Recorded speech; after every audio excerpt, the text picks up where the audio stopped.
سوچ لینا کہ عذر اگر نہ قبول ہوا تو دیکھیں ایسا عذر اگر ہمارے لیے ہوتا تو یہ قرآن اور سنت رسول صلی اللہ علیہ وسلم، رسول اللہ کو پتہ نہیں تھا، انہیں اللہ نے بتایا تھا نا کہ دجالی فتنے آنے ہیں، کیا آپ نے کبھی منع کیا تھا؟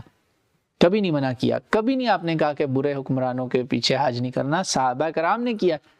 جب صحابہ کرام نے برے حکمرانوں کے پیچھے حج پڑا تو ہم کس کھیت کی مولی ہیں؟ اس لیے یہ فتویٰ انویلڈ ہے۔ ہاں اگر ان کا یہ عذر آج کے ماڈرن مسائل میں سے ایک ہے، اگر اللہ نے قبول کر لیا تو شاید وہ بچ جائیں، ادروائز تیاری کر لیں پھر۔ تو پلیز یہ فتویٰ نہ مانیں۔ ود آل ڈیو رسپیکٹ، میں اس فتوے کو نہیں سمجھتا کہ یہ اپلیکیبل ہے ابھی۔ جسٹ گو کر آئیں، آپ کا فریضہ ہے، یہ فرض ہے، یہ اوبلیگیشن ہے، نہ وہاں اتنی اسپینڈنگ کرنا۔ لیکن دیکھیں وہاں غریب لوگ ہیں، وہاں بہت لوگ ہیں جن کو آپ سپورٹ کرتے ہیں حج کے ذریعے۔ اس پہ میرا تفصیل سے آپ دیکھیے کلپ جس میں نے بتایا کہ حج کریں، غریبوں کی مدد کریں۔ اچھا جی۔